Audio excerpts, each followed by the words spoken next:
morning, Ms. Suu Kyi. Are you defending the indefensible? Sorry. Any comment, Ms. Suu Kyi?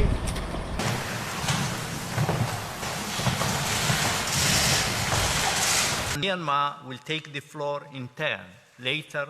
Every day of inaction means that more people are being killed, more women are being ravaged, and more children are being burnt alive. For what crime? Only because they were born different.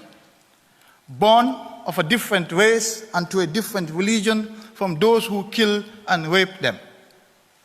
And for this, honorable judges, they have been made to pay the ultimate price, genocide.